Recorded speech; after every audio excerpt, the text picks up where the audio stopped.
Good evening, afternoon. Good afternoon. Hi, everyone. Thank you, Dr. Hannon.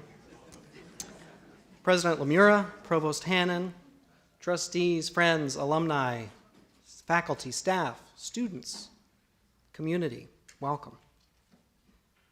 Before we begin, we honor the Onondaga Nation, the original people on whose land Moyne College stands. Welcome to tonight's Carroll College of Arts and Sciences Distinguished Alumni Lecture. My name is Travis Newton. I'm the interim dean of the Carroll College of Arts and Sciences, and we are so thrilled that Jeanette has so many friends in Syracuse. So thanks for being here. Yes.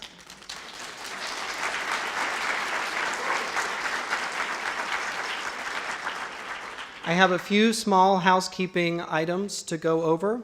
I want to mention that we are live streaming, so we want to say hello to all of our friends on our YouTube channel that are joining us this afternoon. Thanks for being with us. Also, when we come to the conclusion of tonight's event, there will be time for questions. So please think about what questions you might want to ask during the event. We have a microphone up here. When it comes time, we will ask that you come forward to the microphone so that we can all hear you and so the people online can also hear your questions for Jeanette. And now I'd like to welcome Dr. Sean Ward, Associate Professor of Psychology and Faculty Athletic Representative, to offer tonight's invocation.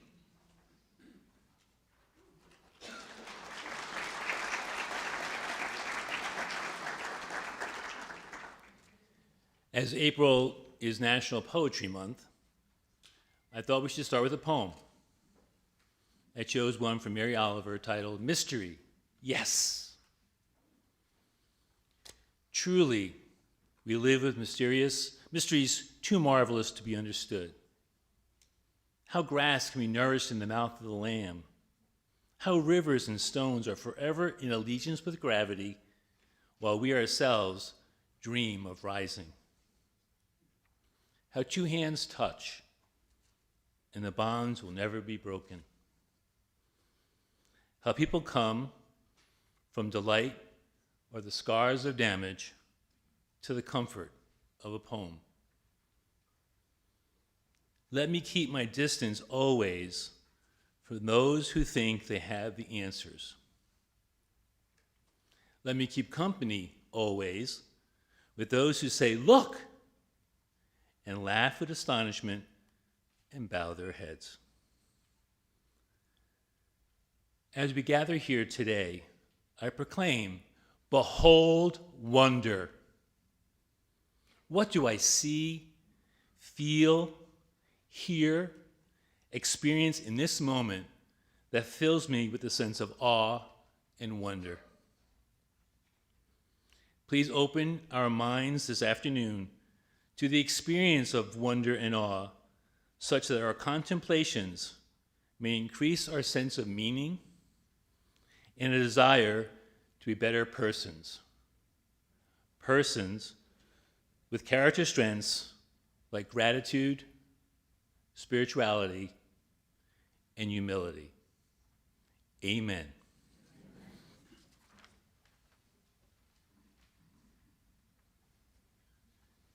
Thank you, Dr. Ward. And if you want an example of what service really looks like, that's the guy right there. I have some additional people that I'd like to thank for making tonight's event possible. First and foremost, Dr. Jim Carroll, whose generous gift a little more than a year ago gave the Dr. James J. Class of 1966 and Mary A. Carroll College of Arts and Sciences its name, a renewed burst of energy, and not to mention incredible support for student scholarships, faculty research, and so much more. Jim and Mary are unable to be with us tonight, but let's please thank them.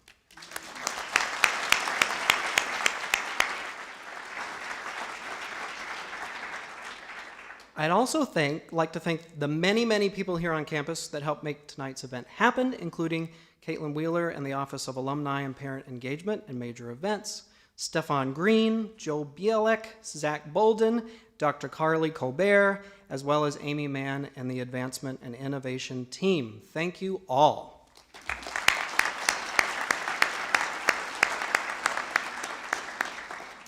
I want to acknowledge the Syracuse City School District for partnering with us on this visit, and we're so thrilled that Jeanette will get to engage with their students tomorrow.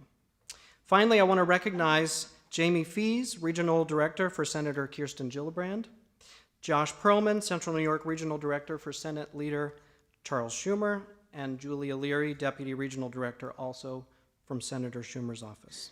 Thank you all for being here on behalf of our senators.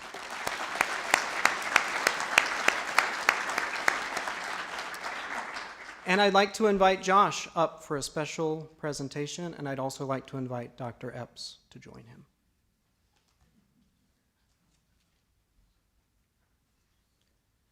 Good afternoon, everyone.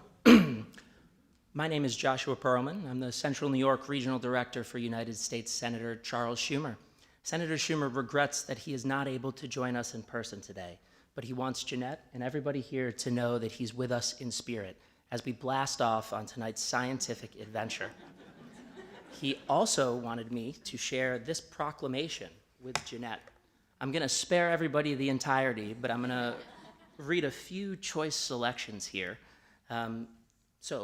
The Honorable United States Senator Charles E. Schumer proclaims, whereas on the 7th day of April in the year 2025, Jeanette Epps will return to her alma mater, Moyne College, to participate in its lecture series, Stories from Space, where she will share details of her fascinating career and journey and her recent role in NASA's SpaceX Crew 8 mission.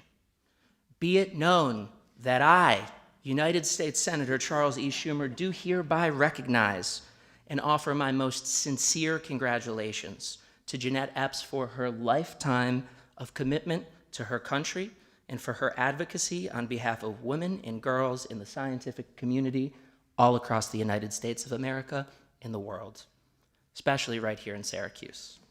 I know that Jeanette will continue her efforts for decades to come, and I wish you enormous success in all future endeavors. Signed this 7th day of April in the year 2025, Charles E. Schumer, United States Senator. Jeanette, thank you.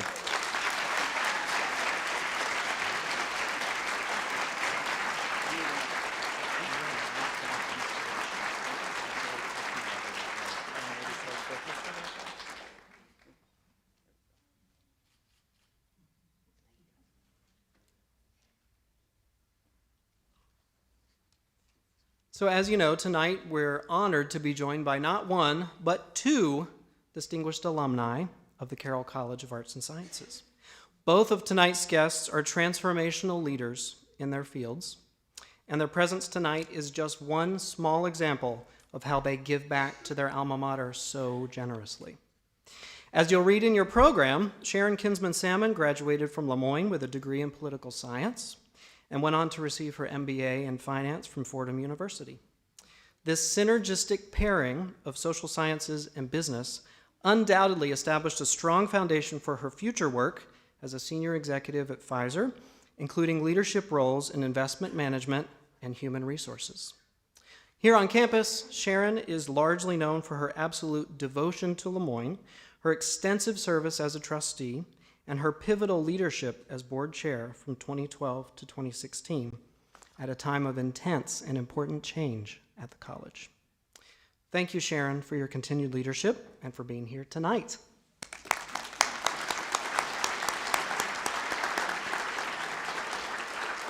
And then there's someone you might have heard of named Jeanette Epps. Often we say to students, with a Moyne education, the sky's the limit. We might need to stop saying that. So the focus of tonight's event, as you know, is a conversation about Dr. Epps' nearly 8-month mission to the International Space Station. And I cannot wait to hear her stories from space. The opening line of the vision statement of the Carroll College of Arts and Sciences reads as follows: to seek and to reveal the humanity of the world and to instill in our students a sense of wonder, a passion for lifelong learning, and a deep commitment to the common good. It probably won't surprise you that Jeanette is already living this mission. Let me explain. This past February, Jeanette was on campus attending meetings of our Board of Trustees. Throughout her visit, Jeanette's humanity and her deep passion for Moyne and our students was on full display. In her conversations with students during a quantum mechanics class, what struck me the most was Jeanette's intentionality to connect with them on a human level. She somehow made going to space seem possible, noting that we need more people traveling to space so that we can continue to learn about the impact of space on humans. This focus on humanity continues during her visit today and tomorrow when she's meeting with multiple classes, which she already did today, our women's basketball team, faculty that she and her sister Janet fondly remember from their time here at Moyne, and as I mentioned, students at Corcoran High School, her other alma mater. Dr. Epps, thank you for your continued work on behalf of all humans, for showing us what it means to be a person for others, and for helping to point us toward our vision. Thank you. And now please give a very warm Lemoyne welcome to Dr. Jeanette Epps and Sharon Kinsman Salmon.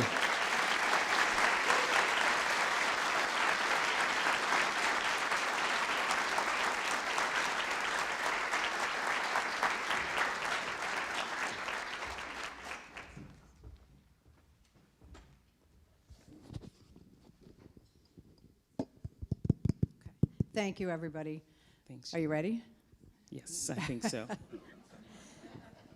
So you were in the astronaut class of 2009, and then your mission took off in 2024. So you spent years of training in all sorts of environments, and we're going to talk about that in a few minutes. But what was your first thought when you glided through that hatch onto the space station?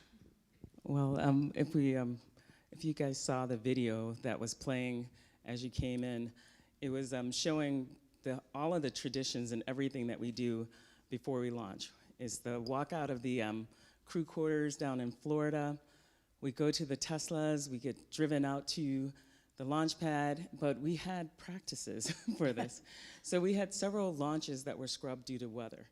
So we didn't launch on the original date that we had. So when we drove out to the launch pad that last time and we looked up and every step we said, okay, we're one step closer, we're one step closer. And even once we got into the capsule, they strapped us in, they put us into the capsule, and we had the launch time countdown stopped because they saw some anomaly, or what they thought was an anomaly. And so turns out it was in family, meaning it was a normal signature. And so they said, okay, proceed to launch. And we all looked at each other because we didn't really believe that it was going to happen. But I will tell you that we were suspended in belief initially, and then all of a sudden we erupted like kids on a roller coaster as we started being propelled into space. That's great. It was amazing.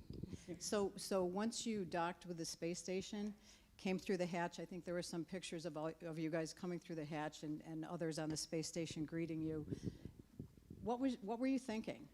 I don't know if you saw this, the look on my face. It was I was just stunned and just amazed that I was finally there. It had been a 15-year dream, and with lots of ups and downs, and to finally get there, I was just mesmerized. The beauty of all the training, though, was that everything was familiar. Mm-hmm. The difference now was that I was floating.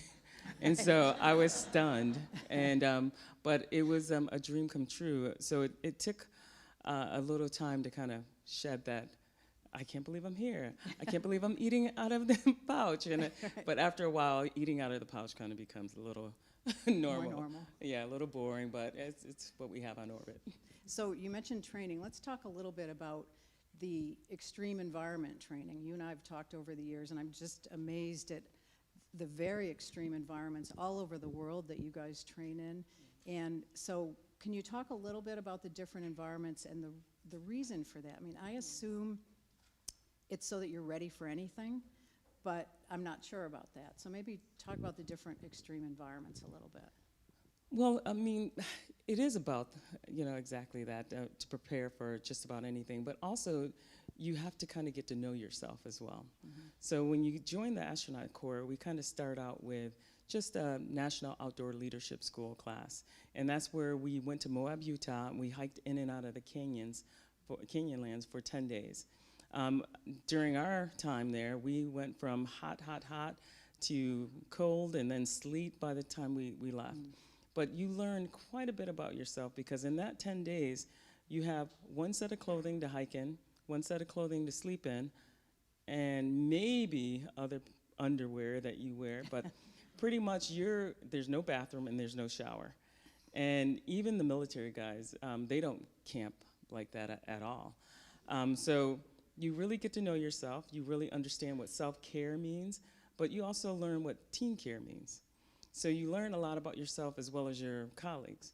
And then for the other missions, a gentleman asked earlier, I think it was Mr. Mann, he asked about living underwater. So we do something called the NASA Extreme Environment Mission Operations. And that's basically where you live underwater and you simulate what it would be like to do a mission. My mission happened to be, what would we do if we went to an asteroid? How would we exploit the asteroid? How would we set up a drill to take samples from the surface? How would we even walk on the surface? But we did all of this underwater because we can sort of simulate micro-G. And it's actually a pretty good analog to actual zero-G living in that environment. And so we lived underwater in a container that's about 9 feet wide and 43 feet long, and is sitting at about a little bit under, over 50 feet under the water off the coast of Florida. And we lived in there for about 9 days, and you're at about 2.5 atmospheres. Like right now we're sitting at 1 atmosphere, but with the column of water above you, it increases the pressure to almost 3 where we were sitting. And so we would scuba dive from our habitat that's underwater to practice what we would do. And the big thing that teaches you, it is a situation where there's real risk. Because if we had just left the habitat and went to the surface, you can get decompression sickness. So you really had to go through all of the protocols to do it properly. And that is about understanding who you are. Right. But also, at the same time, we were developing a concept of operations of what we would do if we went to an asteroid. And then even beyond that, there were 6 of us in there. And one of the most important things that we do is, how do we work with other people? My commander was Aki Hoshide from the Japanese Exploration Agency. We had Thomas Pesquet from the European Space Agency, Mark Vandehei, who's a colonel in the Army, whole different agency, me, and then 2 habitat techs. So 6 of us lived underwater, very close quarters, bunk beds right across from each other. So 6 bunk beds, maybe 2 feet in between, and we slept there and ate in that little area for 9 days. Wow. So very close quarters, but we're all very, very, very different. But what do we have in common? How do you come together and work effectively to complete the mission successfully? Well, we had the mission to rally around. Even though we're all very different, we bring different things to the table. Each one with different backgrounds, we have different ways of solving problems. So that was one of the big reasons we kind of, how would you respond in a situation like that? You're in tight quarters. You can be the smartest person in the room. You don't necessarily have to be the smartest to be an astronaut, but if you can't get along with people and you're not flexible and adaptable, you really won't go far, Right. especially in an environment like the astronaut office. Yeah. So it teaches you that, but we also do something called caves. And this is one analog mission that our European colleagues put together. But this is where you do about 10 days of learning mountaineering, how to spelunk, a lot of speleology that we do, and then we actually ascend down into a cave system, 200 meters under the surface down. It's very dark, very cold, and we did this in Slovenia. Wow. So we spent 5 days living in a cave, and it was amazing. But that is, very real consequences, because when it rains in Slovenia, all the rain kind of seeps down into the cave system. So it's very slippery. And you could easily slip and fall. In fact, one of the experts who know how to do this stuff, he's a spelunker, he lives for this stuff. He ended up passing away because he felt that he was such an expert, he didn't need a rope to do something that he should have used a rope for. So there's real consequences. But you also, with all of these missions, you really get to know yourself, how to take care of yourself, self-care, and team care. That's great. Good. Let's shift gears a little bit. And I don't think a lot of people fully appreciate how busy you are when you're on the space station, and all the different types of work, maintenance needs to be done. You're doing science experiments, you're exercising. So just give us a sense of, you probably don't have a typical day, but how do you spend your time throughout the day with the various responsibilities that you have? Because I know you were busy every day, long days. Oh yeah.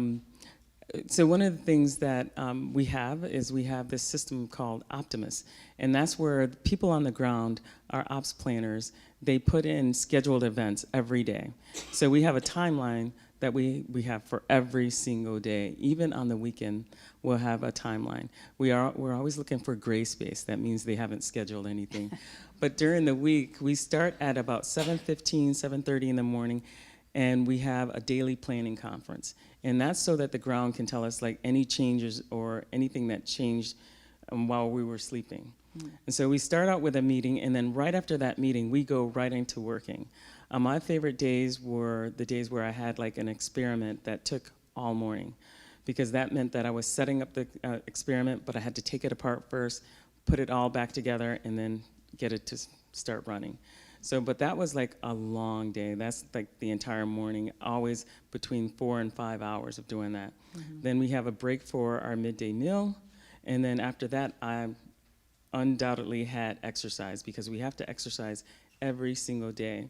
So we get about 2.5 hours for exercise, but that's for setup, for changing your clothes, setup. We're doing weightlifting, and we have an advanced resistive exercise device. Squats and deadlifts every day, so that you load the major bones in your body to keep them growing, so that you return and you're pretty much strong enough to stand up. You may not be able to stand up because you're inner ear, but you're strong. Losing bone density is kind of also like an indication of your health, your immune system. And then we have about 30 to 40 minutes of cardio every day. Then after that, we may have additional things like fixing the toilet, fixing something that may have broken. And then by the time 7 p.m. comes around, we have another evening planning conference. So we literally go from 7 to 7, almost 7:30 to 7:30 almost every day. And it's kind of interesting that I get back here and I'm like, okay, what am I doing at 6 o'clock? We've got to do something. But that's nearly every day. And so in the evening, I would catch pictures like this, where you could see the satellites dancing around in these images. And so we only caught these during the evening time. Sometimes you would have to get up really early to catch some of these images, but that's almost a full day right there. Right. So I didn't write this question, but one of the things we talked about early on when you got back was getting used to microgravity, and when you're doing your experiments, like not losing things, not letting things float around. How did you manage that? Well, that was, I was stunned at how difficult it was to keep everything in one place. And it's kind of like, you should have known this, Jeanette. But everyone struggles with this because everything has to be Velcroed, taped, or bungeed down. Otherwise, you will lose a very important piece of research. It'll float away and you'll never find it. So, when researchers develop experiments for on orbit, they develop it with that in mind. So if it's not a really good experiment, they forget that, hey, everything has to have a place, and it has to be taped down, Velcroed, it has to be held down some way. And one of the experiments that I had, they were amazing at doing this, and this was the immunity assay, my favorite experiment. There's one time when one sample got away from me, and then I'm looking around for it, and of course it's on one of the vents, because all the vents kind of carry everything to that location. And I nearly lost one very important piece of research. And it was that moment I said, okay, we got to make sure that before I even start, everything has tape, Velcro, or something on it. But yeah, that's one of my pet peeves up there is like, how do you keep everything in one place? Right. So question about the space station, you talked about all the maintenance that you have to do. It's old. I didn't realize it. It's like 25 years old, and I did read that NASA's going to likely decommission it and put up a new space station, but then just crash it into the ocean. which I think is fascinating. But when you're up there, did you feel like it was old? Like, did it need a lot of maintenance? So it's kind of interesting. I think everyone who goes to the station, because it's new to us, we're like, oh, this is a great place. The thing that you do notice is that, I don't know if there's an image of what it looks like on the inside of the space station. There's wires and different things that are hanging out because a lot of things are an afterthought, but everything needs like an Ethernet connection, a power connection, or it may need to be connected to something else. So because of that, you kind of realize that, oh, it's a little older technology. So it starts to feel old there. And then you look at the windows. The windows have scratches all over them. And that's in the Japanese module. They have these great portals that you can look out and get some beautiful images. And so it doesn't feel old to us. We love taking care of it. It's a labor of love. But there's a lot of things that we can do to get it modernized. Right. But that's a whole different story. Right. Yeah. So you mentioned earlier you're busy till like 7:30 at night, but in what little free time you had, how do you? I mean, you're with a group of people, but not necessarily people you would choose to live with. How do you prevent loneliness? How do you stay in touch with people in your life, basically? Well, we were kind of very, very fortunate and lucky in the sense that we all had iPads, and I kind of had WhatsApp. But I didn't tell everyone because had I told my family, they would have been texting and all the time. But once I got on the internet, I can go through web WhatsApp and send notes and text messages. But we also had Teams, and we had a telemedicine software called DoxyMe. And so I spent a lot of time having people call me, and I called them. Mm-hmm. So I did get a chance to talk to Dr. Lemire while I was up there. I had a chance to talk to quite a few students while I was there. Good. And that was amazing. And I talked to my sister and my partner, Brian, every day. So we missed each other, but we talked to each other every day. Yeah. So I was definitely making sure that I stayed in the moment on orbit because I didn't know when I was going to get back. Right. Even though I missed them, I didn't want to go home not too soon. All right.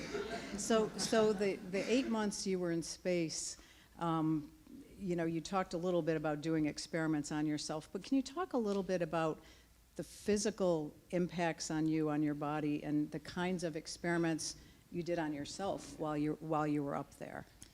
Well, one of the major experiments was called immunity assay. That's where we take our blood. We do this entire process. We do it before we launch. They look at the immune function while we're, on Earth. Then throughout the mission, we take our blood and then we do the processing again.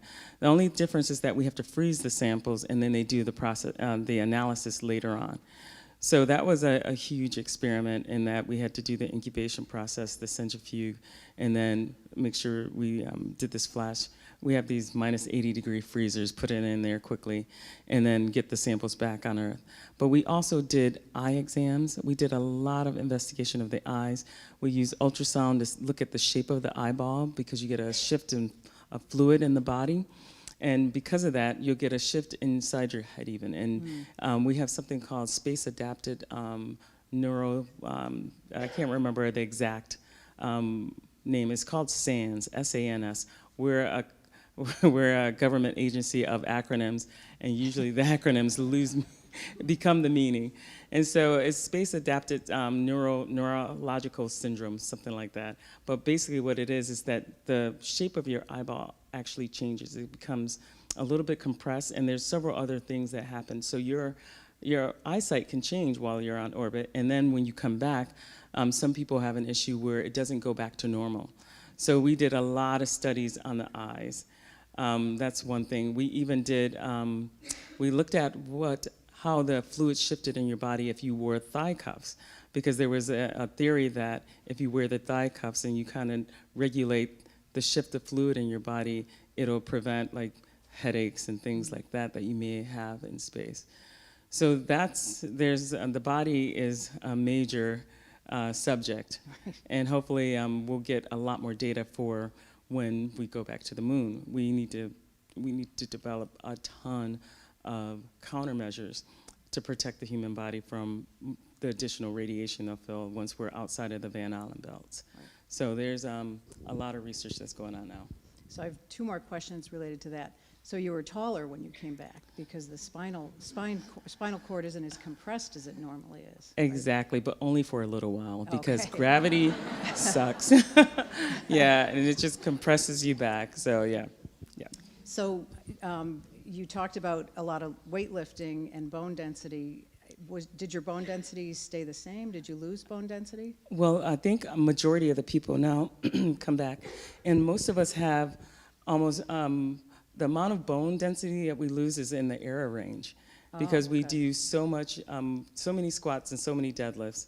Almost out of 233 days, I exercise 194 of those days, and so a lot of squats and a lot of deadlifts. The big thing that we don't do is we have these really fine muscles that help balance. And so trying to exercise those in space, like one of the things I noticed as soon as we landed and we came out the capsule was how heavy my head felt. And holding it up is, those little fine muscles that help you hold it up, they're a little bit atrophied, but they come back quickly. Yeah, good. So yeah. Good. So do you feel now like you're fully back to normal? Oh no. So I made the mistake of doing way too much running on orbit with the harness and bungee cords holding me down. And I thought, hey, the more load I can get, the better. I'll just bulk up, but I'll be healthier when I get back. And that kind of helped me ruin my knees, though. So I'm getting better, and it's minor in comparison to like getting the chance to stay 233 days on the space station. So. Okay. So you were a physics major at Moyne, class of '92, and we talked about the fact that you went to Corcoran. So while you were at Moyne, obviously you took a lot of science classes, but what were some of the non-science, the liberal arts kind of core curriculum classes that really helped you in your career? Well, it's interesting because one of the things I tell students is that it's because of Moyne that when I became an analyst at the agency, I was able to write. I didn't have to have these grammar courses or things like that to be able to write an assessment. But yeah, all the writing classes, poetry that we did.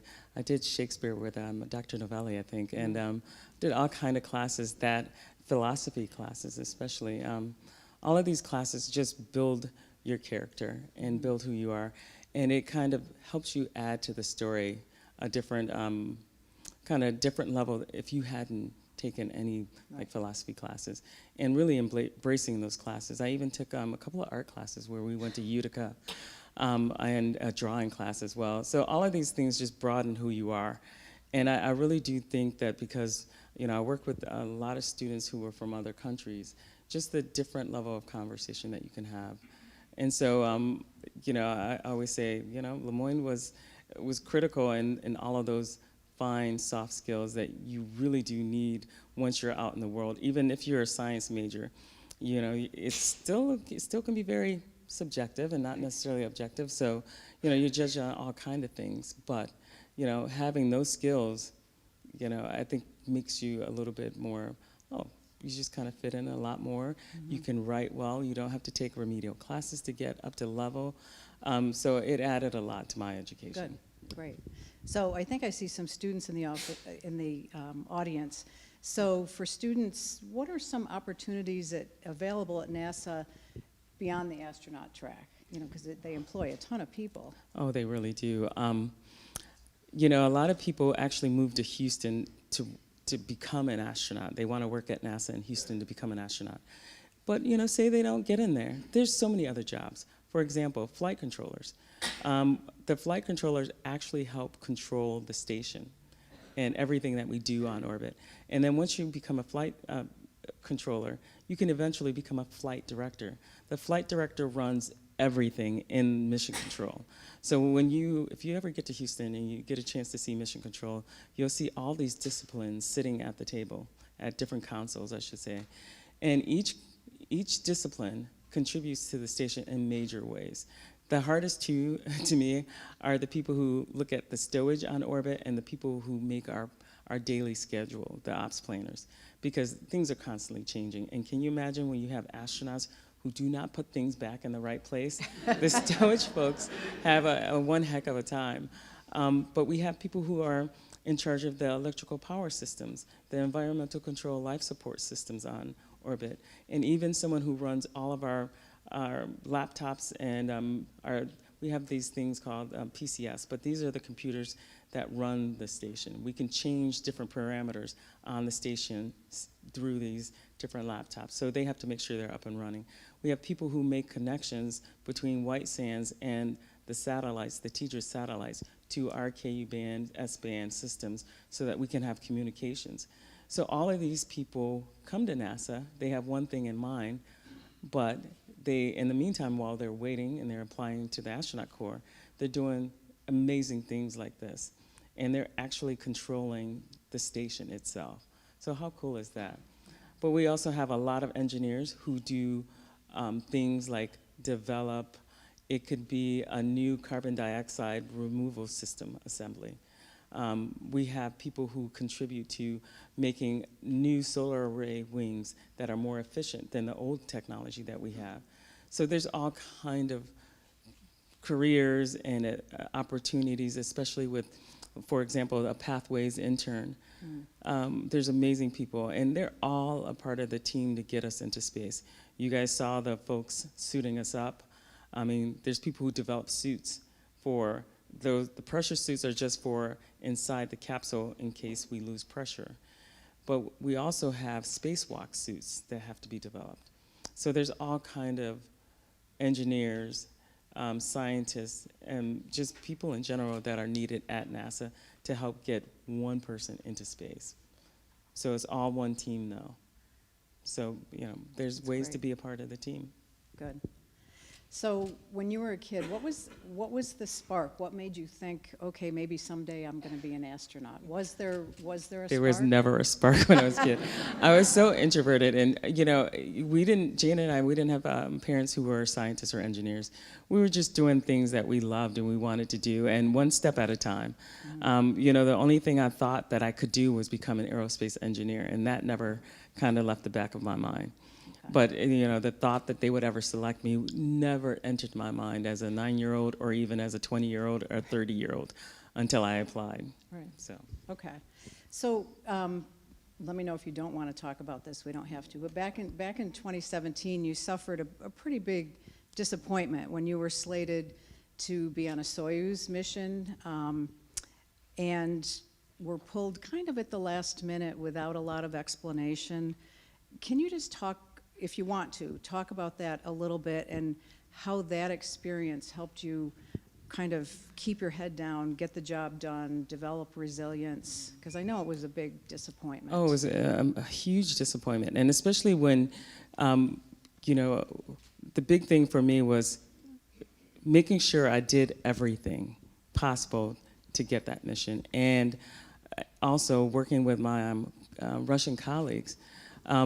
You know, developing a rapport with Sergei Prokopyev and all the cosmonauts there, Anton Skaparov, was really important because, you know, how often is it that a CIA person, former CIA person, is working in Star City alongside a lot of the military cosmonauts and having to train with them and develop a rapport where you're a part of the crew.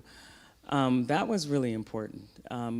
And I think that's one of the things that helped with my resilience in the end also. But being removed was a shock. And of course it was hurtful and you're trying to understand, but the thing that I did, and I had no choice to do, was kind of recount, make sure I did everything, make sure that I was in the right, rely on some really good friends, but also be very proactive rather than reactive. And I had to really be methodical in how I approached the situation because it could have resulted in, oh, you'll never get a mission. I didn't mind that notion. What I needed, though, was justice, and justice in the sense that the next person that comes along and this happens to, it won't happen again. And so I had to make that decision. But one of the biggest things that helped me, of course, were the friends that came alongside that helped me. But when Father McCallum called me up, and I'll never forget the day that I finally decided I got to call him back. I was going to the bank. I had taken a time off from work, and I needed to go get accounts settled and different things for buying a new place. And so I'm in the corridor talking to Father McCallum, and he's asking me all these questions. And I start, getting really emotional, and I was just stunned. And then he said, well, why don't you come down and join, the board, and we can talk. And it was that moment that kind of changed things. Mm-hmm. And I joined the board, and I had this great class. It was the Mission and Identity group, Yep. and the Rock, Angela Bernanke. It was amazing having those conversations with everyone, and that was really when things turned around. Mm-hmm. I was back in the office. I started training again, and then eventually, through a bunch of different things that happened, Jim Bridenstine, the administrator, reassigned me. Okay. So they had made a judgment and an assessment of everything that happened and realized that it was a mistake, okay, that they should have never let it happen. But none of that would have gone the way it had if I had been very reactive, mm-hmm, and really, there's so many things that could have gone wrong. But having Moyne on my side and being able to have open discussions with the Mission Identity Group, David, Karen, everyone, really helped me understand that I was actually on the right track and I was in the right. Okay. And that made all the difference. And here I am now because of that. Good, that's great.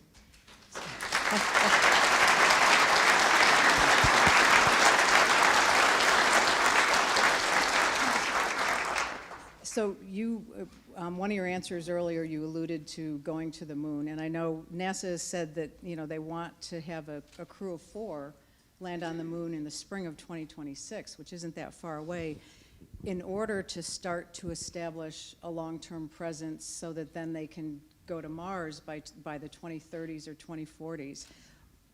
Can you talk a little bit about why it's important to have a presence on the moon first, and then why it's important for humanity to go to Mars? Well, there's so much work that needs to be done. So the Artemis 2 is slated for 2026. We will not get people actually on the moon, but we'll go out past the Van Allen belt, and it'll be probably a 21 to 28 day mission, likely 21 days. So let me back you up. I have no idea what a Van Allen bone is. So it's like the protection of the Earth, So okay.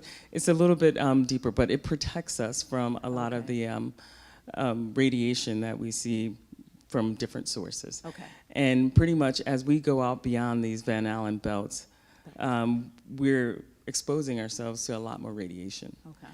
And so because of that, the missions won't extend beyond 21-ish days. Don't quote me on that exact number, but we need to do more research to figure out how to get the body to last longer outside of the Earth's protection. Okay. And so once we get out to the moon, we're totally unprotected.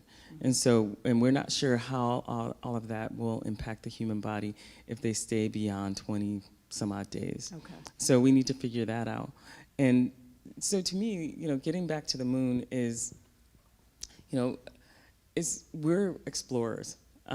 We're curious about everything. Mm-hmm. The moon is such a mystery. When you look at the moon in the night sky, you'll see it's pockmarked. There's so many things that have impacted the surface. And even recently, there was an image of something impacting the surface of the moon. So to figure out what happened there is key, because we don't know if it'll happen again. If we can figure out what happened, maybe we can prevent it in the future. And maybe it's a way that we can figure out how do we protect the Earth also from asteroids. Okay. So there's all kind of things that we're doing research on that can help. So being on the moon, we also need to do a lot of experiments and figure out housing. Can we obtain water from the surface of the moon? How can we use it? Can we use it for a propellant? Can we use it to drink? Can we use it to make other systems to make water and different things that we would need? But we need all of that so that we can take it to Mars. Okay. The moon should be an engineering test bed for everything that we want to do on Mars.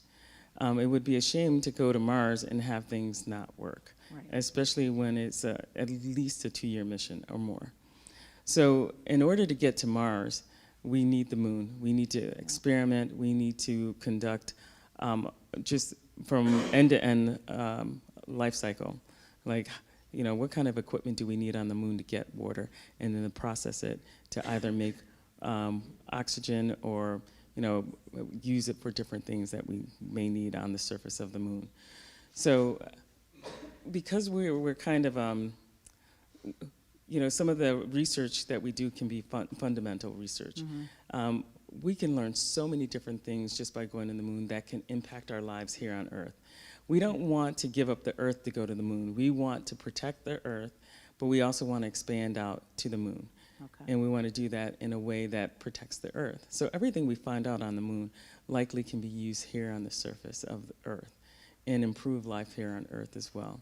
And so moving out into the universe is kind of like, it's like when people moved to the United States and they started moving west. Yeah. We're explorers. We, we go for that purpose, for curiosity, to learn new things, and then to learn how to improve life here on Earth. So we definitely need the moon Okay. for many different reasons, I think. All right, great.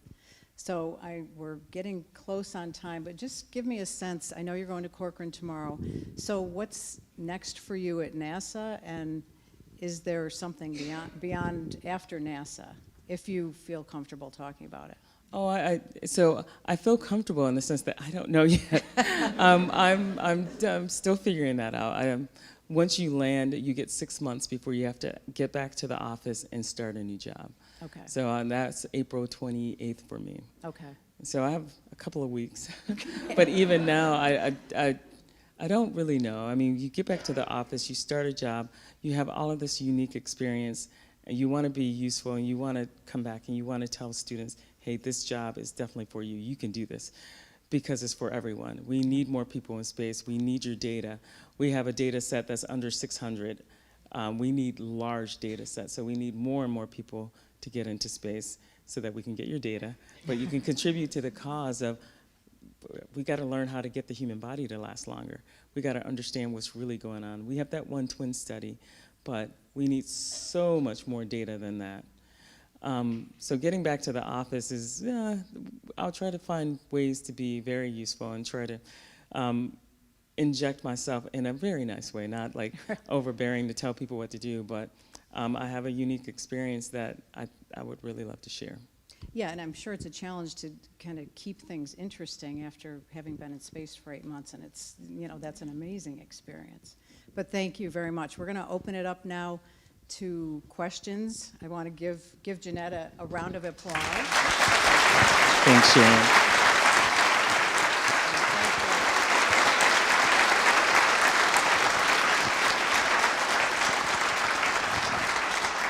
Okay, so we do want to give people an opportunity to ask questions. I don't know if you can see it. There's a microphone right over here on the corner, so people could line up. And the one thing we would ask, tell us your name, if you're a student, what year you are, what your major is, if you're a faculty member, what your discipline is, if you're a community member, just what your affiliation with Lemoyne is. So go ahead. So I'm Mike Guznik. I'm a Jesuit. I'm in the history department. So here's the obvious question. Did you have a spiritual experience? What was it like to look at the awesomeness of creation? I would be a billionaire if I could answer that, because it's just, there's not words that you can put to it, but there's definitely a spiritual aspect.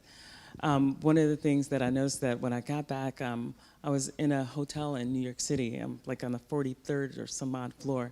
You're looking out and you see so many lights, and I realize I'm sitting there, I'm just amazed by how many people. And so this is kind of corny, but the compassion that you have for that I have for humanity and other people and just wanting to help, I realize how careless we are with each other on Earth.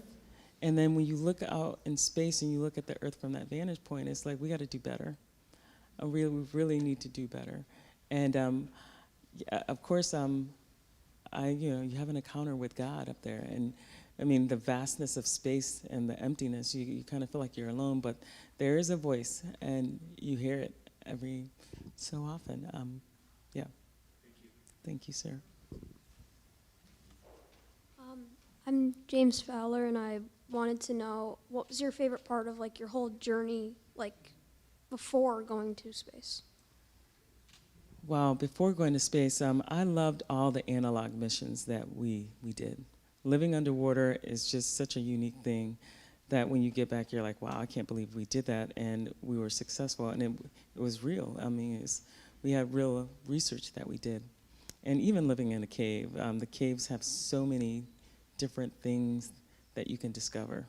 You gotta be careful doing that, though. Thank you for your question there.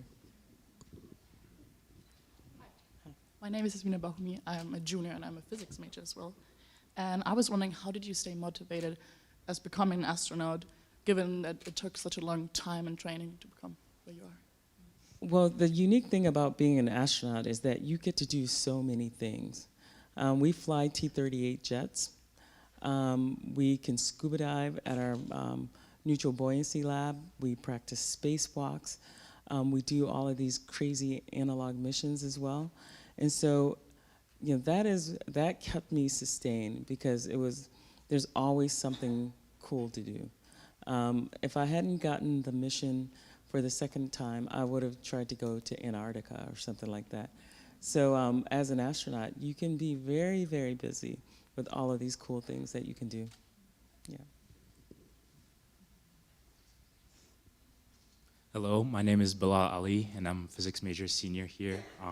So my question was, you started here physics and you did aerospace masters and PhD, and at the CIA also did aerial systems. But I was looking up your experiments in the ISS, and you did DNA testing and analysis.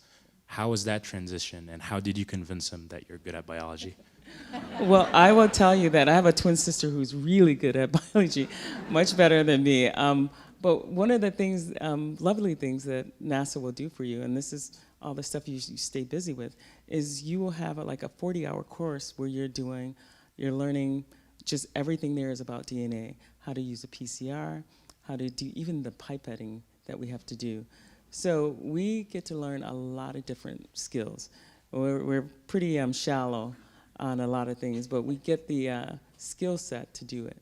And so the DNA sequencing was amazing, and we had great principal investigators that we communicated with right simultaneously as we're doing the experiment, and they're watching, they're helping, and we're helping to explain to them, well, in space, you may not, the way fluid works is very different than on Earth.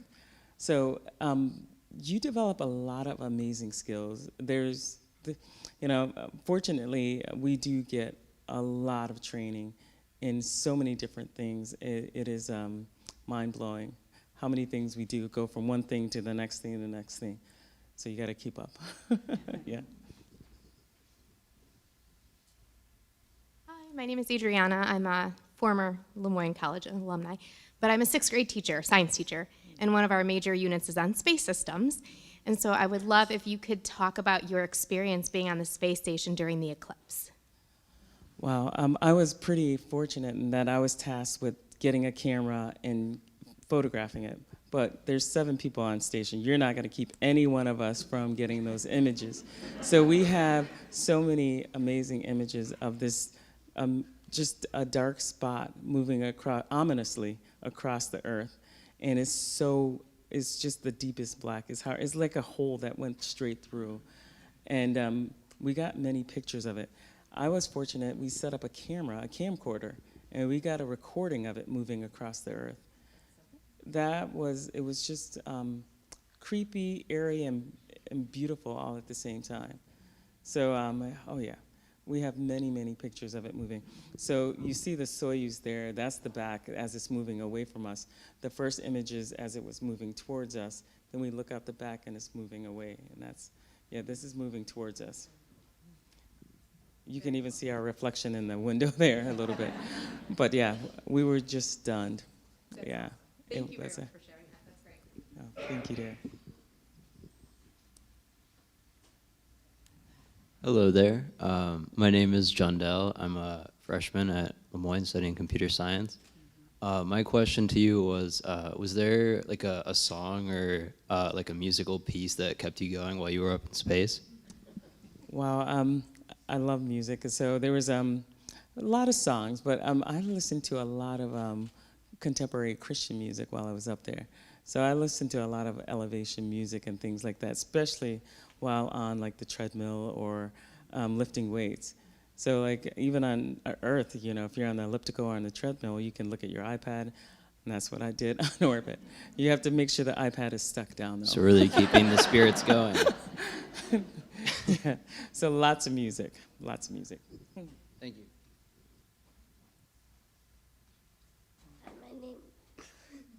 My name's Reese Nesman, and I was wondering, how did it feel like when you splashed down? Oh, that's a great question. So splashing down, I was worried that it was going to be like this crazy, chaotic motion coming back through. We practice that. We go to a place called Wright-Patterson Air Force Base. We practice the G's that we would experience in a centrifuge. And so we felt all those G's, and you know, for me, the big thing I learned about myself was that you have to practice breathing. But as we were coming back through, one of the first things we noticed, as we hit the atmosphere, we have to turn the heat shield towards the Earth so that it can, all the friction and the speed, it can take all of that heat. And watching all the sparks and everything that happens as you're coming through the atmosphere was amazing. It was like a light show. But then as you're coming in, you start feeling the G's go up and up. So you got to consciously breathe because you got this force vector going through your chest and it's kind of compressing it. So we get up to about 4 G's, then you basically, a bunch of things start happening. But the first thing that I noticed that for me was this loud pop. And that was the drogue chutes, and that just slows down our speed as we're coming through the atmosphere. Then a second really loud pop, even louder than the first, and that was the main parachutes coming out. And you know, we were stuck on station waiting for the weather to clear up. So as we came through, parachutes out, we're just kind of under the canopy coming down. We hit the water. It was so still. We hit it. It was, I can't even tell you that it was like this crazy slam into the water. No, it was so much more gentle than I thought it would be. That it was just, you kind of splashed down, you're like, oh, okay, we're here. Don't get me wrong that it was dynamic, but it wasn't chaotic. And then we have these things called uprighting bags. So we hit the water and then we have to upright the ship so that then they could pick it up out of the water, put it on the deck of the ship that they use. When they pull you out, though, this is where it gets kind of sporty. Because the first thing I noticed was, whoa, my head kind of fell. Your head weighs a ton because it's like gravity sucks. Gravity's horrible. It is, oh my gosh. And so your arms, everything feels so heavy. But then you realize, okay, the room is spinning a little bit. Your inner ear hasn't felt gravity in 8 months. So no matter how strong you are, your inner ear has to restabilize, and it could take up to 4 or 5 days. It took about 3.5 days for me. And then you stop feeling that dizziness. And I will tell you, going to space is worth it. Yeah. Yeah.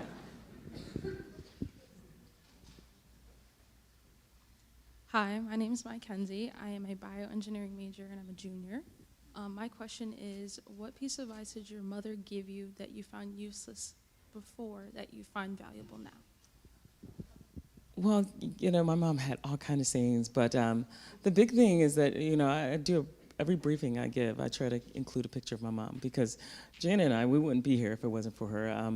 The whole work ethic is the biggest thing that she taught us. You know, put the time in, make sure you're doing your work, paying attention. There's always time to have fun, and just make time to do your work and then go have fun. So, Thank you. You're welcome.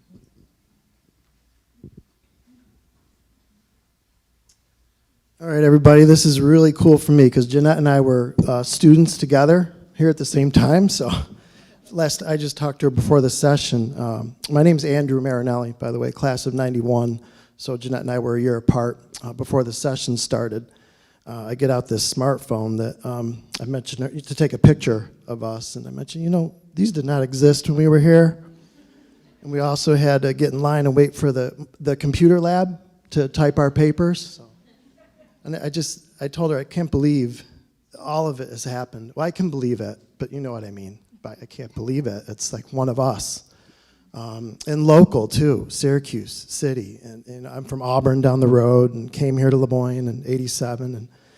But my question, Jeanette, is can you talk a little bit about the mental toughness it takes to be in that space station? We know you're working. It's your classroom, right? And throughout, it's your home.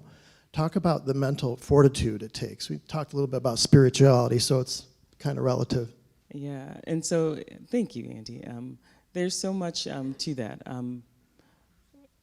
Being resilient to, things happen in life, but, I want students to know that it happens to everyone. How you handle it is everything. If you're very reactive and you go to social media immediately when things happen, it's not going to do you any good. But it's those tough times that actually build the resilience and build the mindset when you're on orbit to have mental toughness while you're in space. We had a couple of really scary events on orbit while I was there. One was with my colleague Tracy Dyson when she was attempting to do a spacewalk, and she had a water leak. And trying to get the hatch closed so that we can get her back on station, I was the one that, me and my colleague Matt were the ones that suited them up, stuffed them into the airlock, and they were supposed to go out. We were worried that did we do something wrong? Did we, we got to get her back in. And, by the grace of God, she got the hatch closed, she got the umbilical reattached to stop the leak, and then we were able to get her in. That was a tough day for me. That was one of the toughest days. We also had a Russian satellite explode in space, and it was on a trajectory to hit the station. And if it hits the station, it'll put a hole in it, and that could cause a major depressurization. We would have had to go hop into our vehicles that we came to space in and go back home, and we would have had to deorbit the space station. So having that mental toughness is, over your career, you'll have things happen. How you handle it is everything to build that mental toughness. When things happen, how are you going to behave? How are you going to respond? In a very calm fashion, get things done. But that is also the goal of some of those analog missions that we have, because they were all not without consequences. Things could happen easily on any given day while you're participating in these events. So even in the canyon lands, we're hopping through the canyons. You can fall easily, you can sprain your knee, you can do all kinds of things. So don't despise all of these things that happen, but find a good community. I was very fortunate to have my family, to have Lemoyne, to have certain friends who worked with me come to my aid when I was really in a bad way. So having a great support system and people who back you is another way to help build that resilience, because they'll remind you who you are. They'll remind you of the work that you've done. They'll remind you that you've got this. So that's a great question. Thank you, Andy. I'm Bree. I'm a first-year student, undeclared. I want to know what's your dream mission?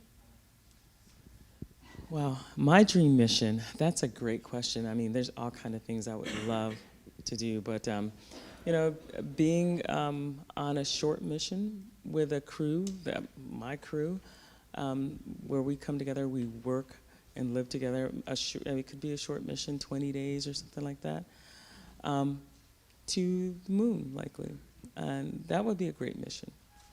The objectives of that mission, I'm not sure yet, but that could be a great time. You go to the moon with your crew. Yeah. My name is Ella Wegbright, and my dad works here, and I was wondering if you ever got to spacewalk and how it was like. I did not get a chance to spacewalk this time. Who knows what will happen in the future.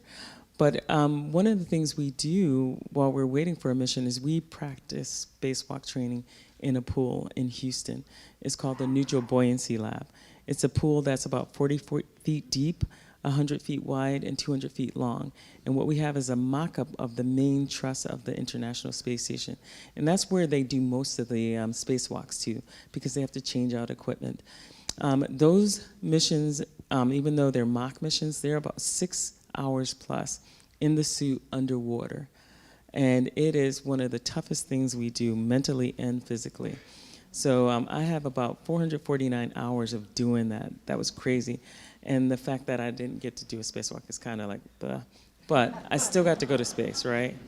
It would be cool. So it would be cool to do a spacewalk. If you ever want to do one, learn to scuba dive. I will tell you that when I got to space, the floating aspect was just like, it felt like scuba diving on so many different occasions. So I would love to do one. Again, I can't tell you what that's like this time. Unfortunately, for my mission, no one got to do one because we had so many things go awry. But they're all fixed now, and Sunita just got to do the longest spacewalk in the history of the space station. So, if you get a chance, look up, I think it was one of the last 2 spacewalks, and I bet it's on YouTube. And it's something to behold. It's beautiful. Great question. Thank you for your question, dear. Hello, my name is Reese Richter. I'm a sophomore in the physics and engineering program here. So I saw you spent some time at the CIA and at Ford, and even saw you have your name on a few patents there. How did you get the idea and the confidence to think, I'm going to try to be an astronaut? That is a great question, because when I was in graduate school, I had a lot of amazing people and professors who were applying to the astronaut corps, but they weren't getting in. So I had given up on that idea. But while working at Ford, you become very technical, and then I got recruited to go work at the agency. And one of the things that I learned and I realized about myself and about potentially becoming an astronaut was that being very technical and being operational may be a good combination to be an astronaut. And I was telling the students earlier what I mean by that is that, like, for an aircraft, you may be able to design it as a very technical person, but you may not be able to fly it, right? But you may be a fighter pilot and you can fly any plane, but you may not be able to design it, right? So when you have those 2 characteristics come together, to me, that kind of signaled to me that, well, maybe I'm a little bit more competitive, and maybe I have some experiences that could make me a good astronaut. And I didn't apply till I was 38, so it took me a long time to build the confidence to do that. But I tell students now, you can't become an astronaut if you don't apply. So, thank you. Yeah. Hi, I'm Allie Whitebright. My question is, what was the coolest thing that happened when you're in space? Wow, there's so many things. The solar eclipse was amazing. That was an amazing time. Having a new crew come aboard was also awesome. Like, Sonny and Butch came up in the Starliner, and it changed the whole dynamic of the station. We had an amazing time. We had a lot of fun with those guys. There's, looking out the window the first time, just amazing. And I think akin to that, one of my favorite things to do was to show people, call them up on the iPad, turn the iPad around and show them what I'm looking at. And just their expressions and their, to see the Earth from that vantage point was just, it's indescribable. Yep. Thank you. Thanks, dear. My name's Alyssa, and I was wondering if there was, if you could, bring up, one of your favorite objects, and if you could, what was it? Well, the cool thing is I brought up several things. I brought up pictures of my nieces and nephews and my mom. I even brought up a plushie that Sierra drew a picture of it, and I had it made into a plushie. It was a gnome with a hammer. The reason it was this gnome was because inside the Dragon capsule, when the Draco's engines pulse, it sounds like Matt, of course, the funny guy in our group, he said it sounds like a gnome with a hammer. And maybe we can use that as our weightless indicator once we got to space.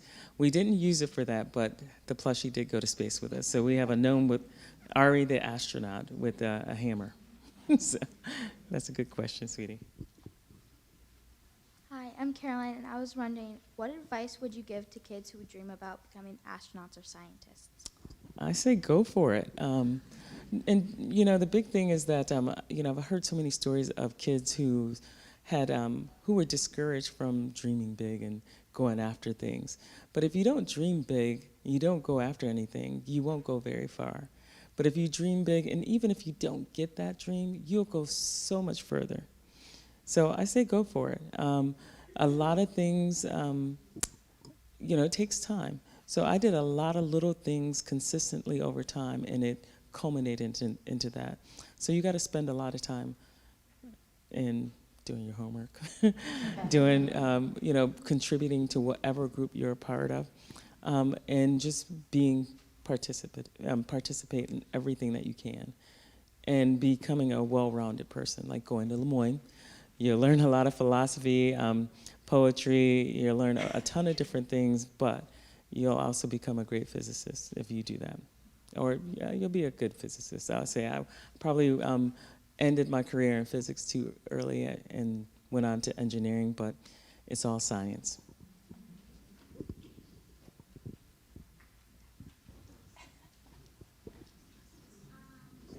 Hi.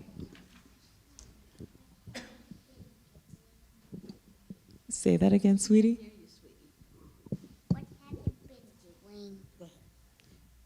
What have I been doing? Name first.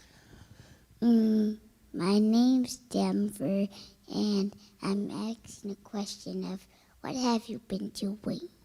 Well, that's a great question. Well, one of the things that I've been doing is I'm chatting with you, and I'm hoping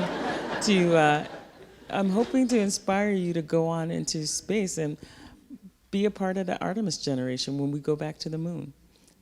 So, do you think you want to do that? Maybe? Yeah. That's a maybe. I'll take it. Thank you for your question. That's a great question. Tell her how old you are. Why? Because you're only 5 and you're asking nice questions. Thank you. Thank you. You're only 5, huh? He's only 5, yeah. Aw, thank you for your question, sweetie.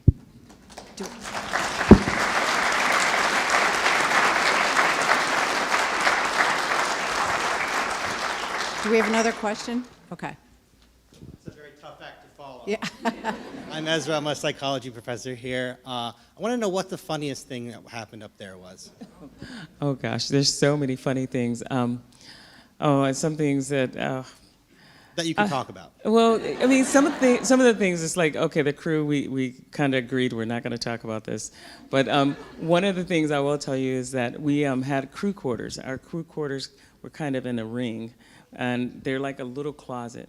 The bad thing was that they made the air system for all of the crew quarters one. So we have to have vents in them so that it'll blow the carbon dioxide out. But it blows through all of the crew quarters. So I'm not going to expand on that. I think we got it. But the funniest thing was, like, you know, stuff would happen on orbit, and then Tracy and I would sit in Node 1 where we have our food galley, and we're eating dinner, or we're just like at the end of the evening, and we're talking about everything that went on.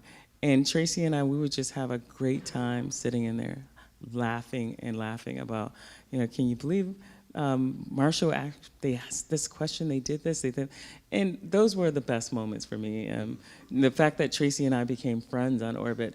We weren't close on the ground, but I think this is the nice thing about having a mission and a crew, that, you know, we're in this together. And Tracy and I, we had stories together, and we laughed. We had a great time. Thank you. Thank you. Do we have one more? Come on. Hi, I'm Samara. I'm a senior bio major, Lemoyne. So a while ago, I saw a video, long time ago, an astronaut, after he came back to Earth. He's so used to like letting things go and it's just in air. But he came back to Earth, he let a pen go and it just fell on the floor.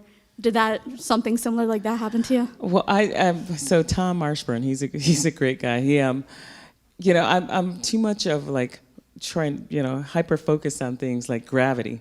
And it's like, okay, you're like not falling down when you get back is huge. But yeah, there's times where you're working on something and you just, like if it's a tool that you're using, you'll just leave it floating like this. And then you'll do what you have to do and then you'll come back and get it. I made sure I did not do that once in putting back anything together, everything that I had to do, I did not do that. Tom was he talked about that several times, even before he made that video. And he warned me when I come back, he said, just make sure, and Chris Hatfield, both of those guys made that comment. I did not do that, thank God. So I have one more question I forgot to ask you. You mentioned that you talked to the quantum mechanics class, and you posed a question to them to basically, they were supposed to calculate how much younger you are than your twin sister Janet now that you've been in space. Do you have an answer? I haven't gotten the answer yet, but I'm looking for that answer. I'm the older twin, but now I'm the younger twin.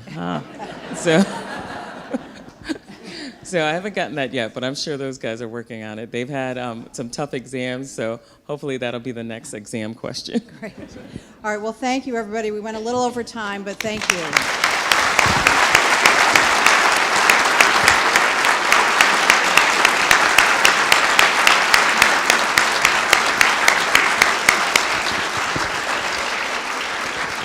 And thank you all for your great questions. Just one more quick thing, I promise. Another huge round of applause for Sharon and Jeanette for this wonderful conversation.